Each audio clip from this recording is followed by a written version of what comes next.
Does your pet suffer from fear, anxiety, or stress? June is actually Pet Anxiety Awareness Month, and our next guest is here to tell us all about it. Welcome to the show, pet parenting expert Kristin Levine. We're glad to have you. How are you? Thank you, Java. I'm doing great, and thank you so much for having me. Of course. Yeah, I think it's important to talk about this. We have so many pet lovers in our area. You created Pet Anxiety Awareness Month because you had a furry friend who suffered from anxiety. Tell us a little bit about it. Yeah, I did.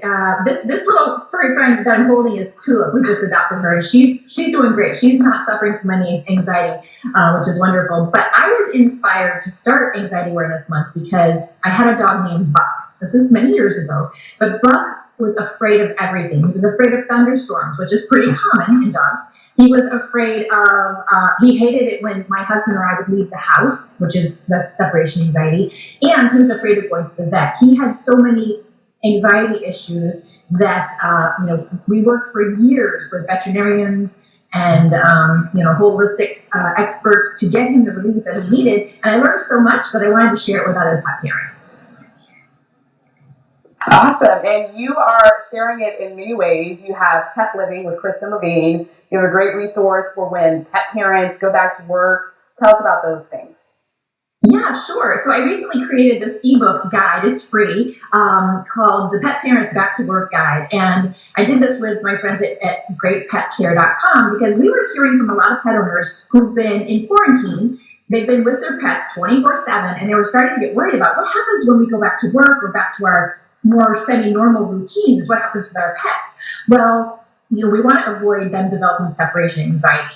Pets thrive on routine. The routine is their jam. So when their routine starts to change, they can become anxious and nervous. So the guide is a really helpful resource when you have a dog or a cat. 3 quick tips I can give you are that number 1, you can start getting your pets used to your back to work routine. Like if you normally get up at 6, but you've been getting up at 7, start getting up at 6 again. Because they notice those things. Start feeding them when you will normally feed them when you are back at the office or back doing your normal routine. Start walking them, in the evening when you would normally walk them. And they will start to pick up on those cues, and it'll make the transition easier for them. And then the second tip is, I like to say, social distance from your pet a little bit. If you've been home 24/7 with your pets, no doubt they've been loving that. But maybe start to spend an hour or 2 apart from them. Either put them in, a quiet room, in a crate with some music, or maybe you go somewhere, by yourself for a little while, just getting them used to being alone again. And then number 3, there's so many really great natural calming products on the market. And I thought I'd share a few of my favorites real quick. There's calming chews and organic hemp oil from the Anxious Pets. This is a really easy way to get your pet some calm. There are thunder shirts, which I've got over my shoulder here, which my dog has been wearing a thunder shirt for years, which helps to calm him during thunderstorms. They also make natural chews and treats. And for cats, there's something that works really well to calm cats, and that is what's called pheromones. And pheromones they mimic natural hormones that the mother cat produces when she's nursing. And it comes in a diffuser or in a room spray. And these things calm cats naturally.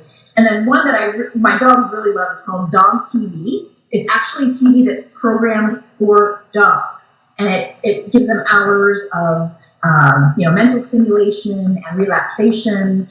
Okay. And that's another really helpful tool. So there's lots of natural ways you can help your pet calm. And also, if it gets more serious, definitely talk to your veterinarian. Right, that's very important. All right, Kristin, thank you so much for joining us. We really appreciate it. For more information on Pet Anxiety Awareness Month and the whole campaign, you can visit Kristin's website. It is KristinLevine.com. You will also find a lot of other great resources there for your pets.